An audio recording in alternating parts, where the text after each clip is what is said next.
இயல்பாகவே ஓ பன்னீர்செல்வம் அவர்களுக்கு இந்த தேர்தலை எதிர்கொள்ளணும். ஏன்னா வருகின்ற சட்டமன்ற தேர்தல் என்று சொல்வது எல்லா கட்சிகளுக்கும் எப்படி முக்கியமோ அது போன்று ஓ பன்னீர்செல்வம் அவர்கள் தரப்புக்கு ரொம்ப முக்கியம். அவர் அதிமுகவிடம் தூது விட்டு பார்த்து விட்டார், சமாதான பேச்சுவார்த்தை நடத்தி பார்த்து விட்டார். எந்த ஒன்றுக்குமே ஒரு முடிவு எட்டப்படாத சூழல்ல. ஏன்னா ஒரு வழக்கு தொடர்ந்திருக்கப்பட்டிருக்கிறது, தேர்தல் ஆணையத்தில் வழக்கு நிலுவையில் இருக்கு. அப்ப அவர் அதுவரையும் காத்திருப்பார். இம்மிடியட்டா இரவு தூங்கி முழித்து விட்டு சரத்குமார் அவர்கள் அறிவித்ததை போல கனவிலே வந்தது என்று சொல்லி மறுநாள் கட்சியே இணைத்தது போன்று அவசரப்பட மாட்டாரு.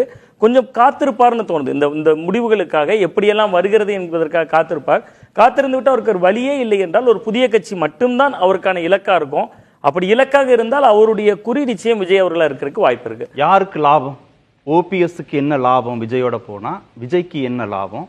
ரெண்டு தரப்புக்கும் லாபம் இருக்குமா, இல்ல ஏதாவது ஒரு தரப்புக்கு லாபம் இருக்குமா? நிச்சயமா அது திமுக தரப்புக்கு ரொம்ப லாபமா இருக்கலாம். ஆனா அதிமுகவுக்கு அது கொஞ்சம் பலவீனத்தை ஏற்படுத்தும். ஏன் அப்படின்னா ஒரு சிறிய புள்ளிவரம் மட்டும் தெரிவிக்க ஆசைப்படுறேன் சார். கடந்து முடிந்த சட்டமன்ற தேர்தலில் 2021 சட்டமன்ற தேர்தலில் டிடிவி தினகரன் அவர்கள் எடுத்த ஓட்டுகள் கிட்டத்தட்ட 21 சட்டமன்ற தொகுதிகளில் அதிமுகவோட வெற்றியை சிதைச்சிச்சு. நம்ம 165 தொகுதிகள் அவங்க போட்டிட்டாங்க. அவங்களே எஸ்டிபிஐ மாதிரியான கட்சிகள்லாம் கூட்டணியில் இருந்தாங்க. அமமுக ஒரு 165 தொகுதிகளில் போட்டிடுறாங்க. அதுல சற்றேறக்குரிய ஒரு 2.35% ஓட்ட டிடிவி தினகரன் எடுக்கிறாங்க. அது மட்டும் இல்லாம தென் மாவட்டங்கள்ல பல தொகுதிகளில் சமூக ரீதியான வாக்குகளை அது பிளவு செய்து விட்டது. இப்ப அப்படியான ஒரு நெருக்கடி அதிமுகவுக்கு போன முறை எப்படி தினகரன் ஏற்படுத்தினாரோ அதே மாதிரியான நெருக்கடியை ஓ பன்னீர்செல்வம் அவர்கள் ஏற்படுத்திவிடக் கூடாது என்கிறதா அந்த இயக்கம் சிந்திக்க வேண்டிய ஒன்றா இருக்கும்.